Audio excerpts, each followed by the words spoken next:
জুলাই আগস্টে বৈষম্য বিরোধী আন্দোলন দমনে সংগঠিত মানবতা বিরোধী অপরাধের সঙ্গে জড়িত সবার সর্বোচ্চ শাস্তি দাবি জানিয়েছেন রাষ্ট্রের প্রধান আইন কর্মকর্তা মোহাম্মদ আসাদুজ্জামান। রোববার ট্রাইব্যুনালে জুলাই আগস্ট গণঅভ্যুত্থানে সংগঠিত মানবতা বিরোধী অপরাধের মামলায় সাবেক প্রধানমন্ত্রী শেখ হাসিনা সহ ৩ আসামির বিরুদ্ধে প্রসিকিউশনের সূচনা বক্তব্য উপস্থাপন শুরুর আগে আন্তর্জাতিক অপরাধ ট্রাইব্যুনালের কাছে এমন আর্জি জানান তিনি। এইটা আমার রেকর্ডে নাই, আমাদের মধ্যেও নাই, আমার প্রসিকিউশনের ম্যাটেরিয়ালের মধ্যেও নাই, বিচার প্রক্রিয়ার মধ্যে এ ধরনের কোনো কথা আসার সুযোগও নাই। আমরা এগুলোকে কগনাইজেন্সেই নেই না এবং নেব না।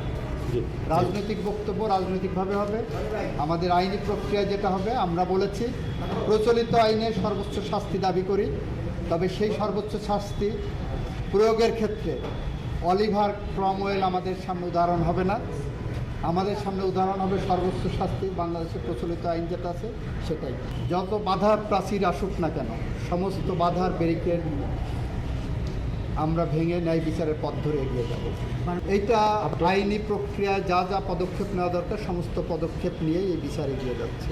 এই রাষ্ট্র একটি ন্যায় বিচার প্রতিষ্ঠা করবে, ন্যায় বিচার নিশ্চিত করবে। যদি ন্যায় বিচারের প্রক্রিয়ায় আমরা কোনো পথ হারাই তাহলে